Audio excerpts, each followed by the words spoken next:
Hello friends, जैसा कि आप लोगों को पता है कि यूपीपीसीएस की जो प्रारंभिक परीक्षा है 17 मार्च को प्रस्तावित है। तो उस परीक्षा के लिए मैं प्राचीन भारत और मध्यकालीन भारत और आधुनिक भारत इन तीनों की एक समराइज वीडियो पहले ही अपलोड कर चुका हूं।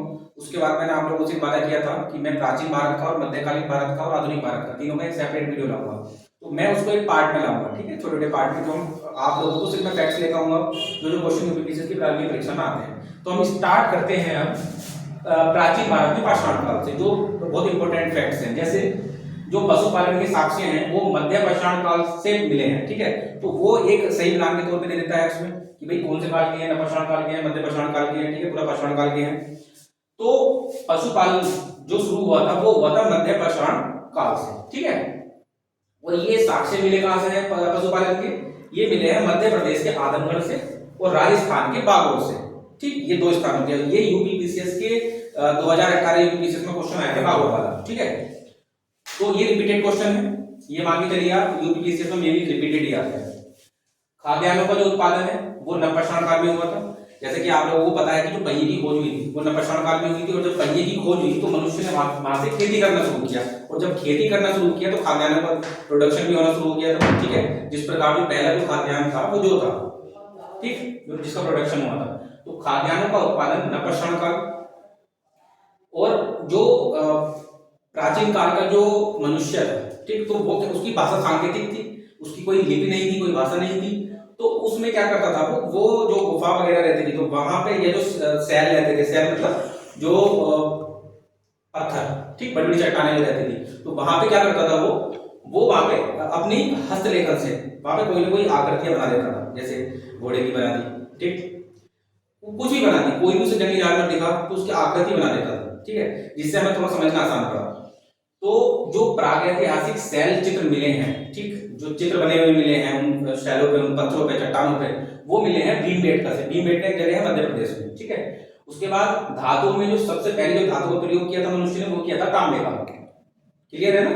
भीमबेटका, यहाँ से प्रागैतिहासिक शैल चित्र मिले हैं और धातुओं में सर्वप्रथम तांबे का प्रयोग हुआ था। उसके बाद जो चावल के साक्ष्य मिले हैं वो मिले हैं कोल्डियावा से, ठीक, यहाँ से चावल के साक्ष्य मिले हैं।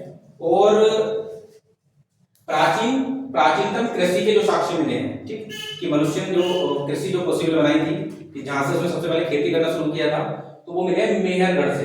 अब वर्तमान में बलूचिस्तान में है, ठीक है।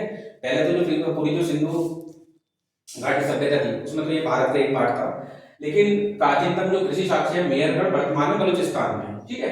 उसके बाद मैंने उत्तर प्रदेश के जो भी चीजें मिली हैं उत्तर प्रदेश में प्राचीन भारत में उसका मैंने अलग लिख दिया है।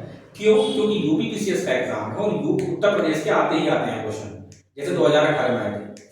उत्तर प्रदेश में संत कबीर नगर में मिला है कृषि का साक्ष्य। ध्यान रखना कि प्राचीनतम कृषि के साक्ष्य मिले हैं मेहरगढ़ से, जो बलूचिस्तान में वर्तमान में, और उत्तर प्रदेश में जो कृषि का साक्ष्य मिला है वो मिला है लहुरा देव से, ठीक है।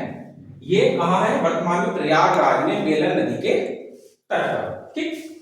माधव, ये भी उत्तर प्रदेश के प्रतापगढ़ में है, और यहाँ से हड्डी और सींग निर्मित उपकरण मिले हैं, ठीक। और जुटे हुए जो खेत के साक्ष्य मिले हैं वो मिले हैं कालीबंगा राजस्थान से।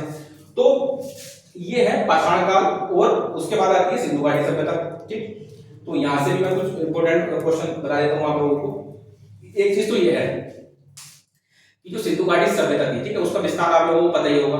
उधर जम्मू कश्मीर से लेके महाराष्ट्र तक था, उत्तर में जम्मू कश्मीर, ठीक, और दक्षिण में आपका महाराष्ट्र था, और आपका इधर पाकिस्तान तक जो पहले भारत का एक पार्ट था, ठीक। उसके बाद इधर आपका उत्तर प्रदेश के आलमगीर तक। तो यहां तक जो सिंधु घाटी सभ्यता का विस्तार था।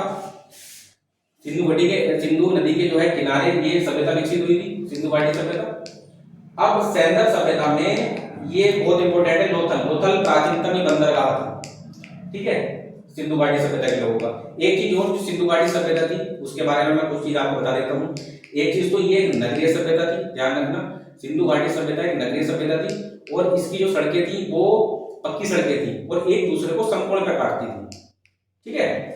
और यहाँ पे क्या है कि बहुत एक विशाल स्नानागार बना हुआ था, ठीक है, जो मोहनजोदड़ो में बना हुआ था, और सभागान भी था, जो बहुत बड़ा सभागान था, वो हड़प्पा के किनारे था, R37, बहुत चीजें हैं ऐसी।